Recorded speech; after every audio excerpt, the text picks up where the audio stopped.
শুনলে আমাদেরও ভালো লাগে, মনটা আনন্দে ভরে যায় যে আমাকে ভালো বলছে।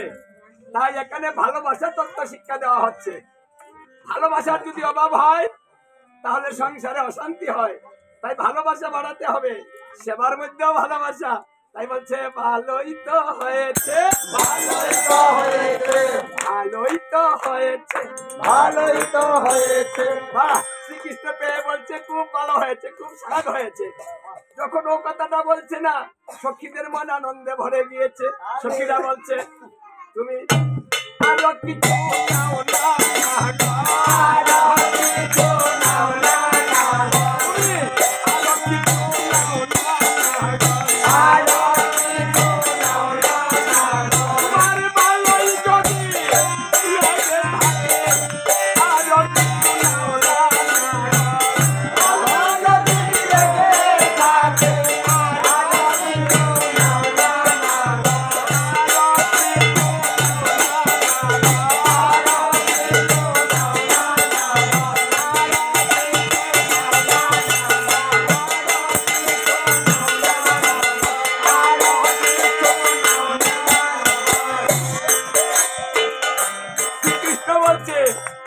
আমি আর নিতে পারবো না, ঘরে গিয়েছে।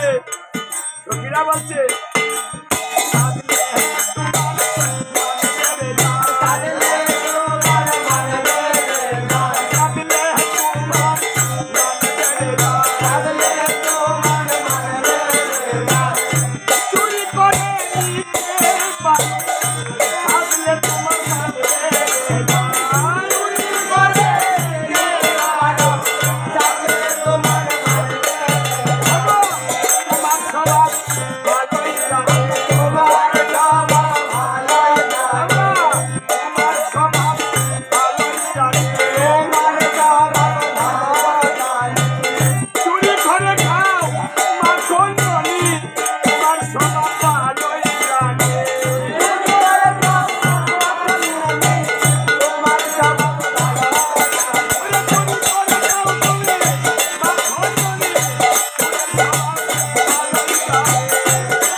এইভাবে বৃন্দাবনে আনন্দ চিত্তে সেবা হচ্ছে। চোর চোর বলে ডাকছে, তুমি একটা চোর, তুমি সাধারণ চোর নয়। ভগবানকে চোর বলছে, এটা কি করে হলো? ভগবান কি আসলে চোর? কৃষ্ণ কি চুরি করে গো, তাকে যে চোর বলছে? রাধারানী বলছে দেখ, ওকে চোর বলবি না, ওটা আমি সহ্য করতে পারি না, আমার গায়ে লেগে যায়। আরেকটা ভালোবাসা তত্ত্ব এখানে শিক্ষা দেওয়া হচ্ছে। যদি আপনাদের স্বামীদেরকে কেউ কিছু বলে, এই রাধারানীর মতো প্রতিবাদ করতে হবে। রাধারানী জগৎকে এই তত্ত্বটাও শিক্ষা দিচ্ছে। আমাকে বল, কিন্তু ওকে বলিস বাবা। চুরকে চুর বলেছি আর তোর গায়ে লেগে গেল, কিন্তু যাকে চুর বলা হচ্ছে সে কিন্তু কথা বলে না। সখীরা বলছে বলবে কি করে, ওর কি বলার মুখ আছে রে?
সখীরা বলছে দেখো স্বভাবটা এমন কেন? আমরা যখনই দেই তখনই তুমি এমন করো, চুরি করে তো ঠিকই নাও। এই যে দেখুন, ভক্ত ভগবানকে চুর বলে, ওটাও ভজন। আপনি কখন ভগবানকে চুর বলতে পারবেন? যখন আপনি ভগবানকে ভালোবেসে অধিকার অর্জন করে নিবেন। অধিকার যখন হয়ে যাবে তখন আপনি ভগবানকে যদি চুর বলেন, তোমার স্বভাবটা ভালো না, তুমি এমন করো কেন, ওটাও যদি আপনি বলেন সেটাও ভজন। দেখুন সবকিছুই ভজনে পরিণত হয়ে যায়। কারণ যেখানে ভালোবাসা থাকে না, যেখানে অধিকার থাকে না, সেখানে দূর দরাদরি হয় না। এখানে দূর দরাদরি নাই। ভক্ত চুর বলছে কিন্তু ভগবান চুপ করে আছে, মুস্কি মুস্কি হাসে, ওরা তো ঠিকই বলছে। এই জন্য ভালোবাসার গুরুত্ব হলো সবচাইতে বেশি। চুর বললেও ভজন, বাহ, গালি দিলেও ভজন, যা করবেন ভজন, এটাকে বলে রাগ মার্গের ভজন। হ্যাঁ, গোপীদের ভাবান্বিত হয়ে ভজন, সখীদের আনুগত্যে ভজন। এই ভজন তত্ত্ব যে জানে তার কষ্ট থাকে না, তার মন আনন্দে ভরা থাকে, নিরানন্দ আসতে পারে না, সদা আনন্দ হয়ে যায়। গৌরে হরি বল।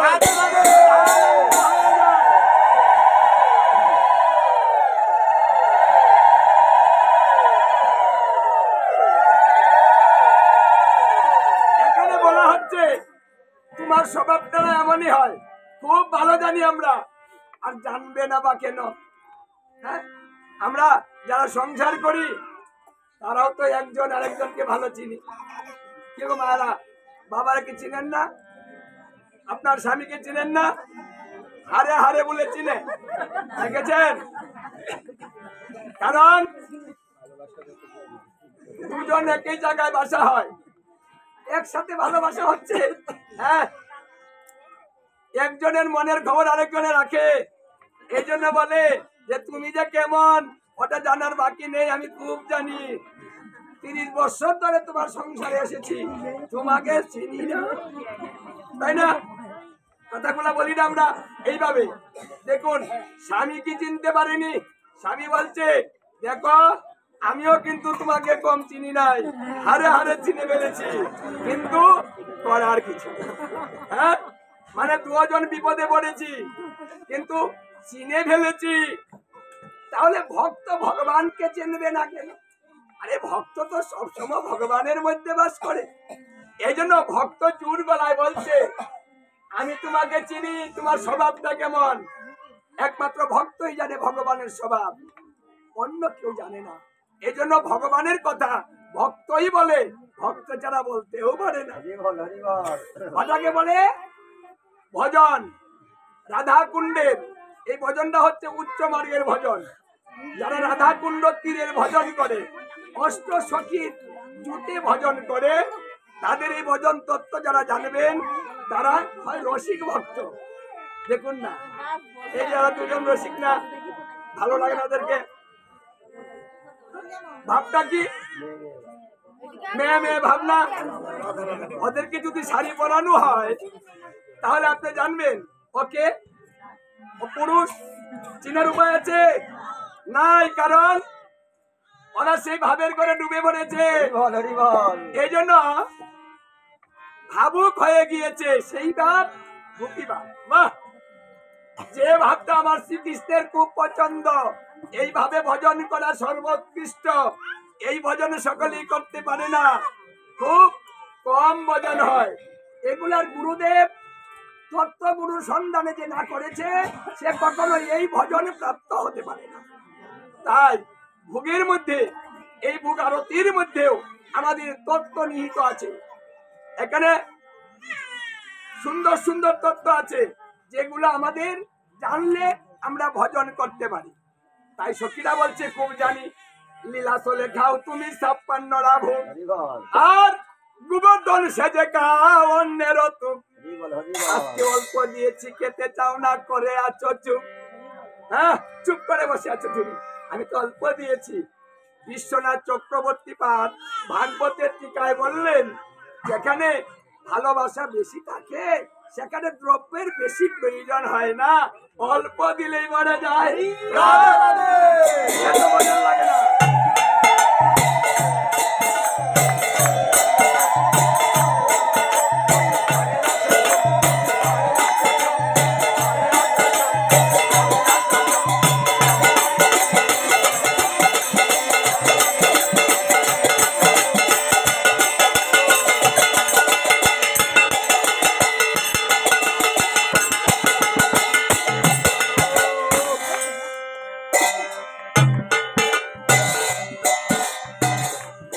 অতিবাহিত হয়েছে অনেক, আমাদের ভোগারতি ঘাটও করতে হয়, যদি মঙ্গল আছে, তাই আমরা শেষ পর্যায়ে চলে এসেছি।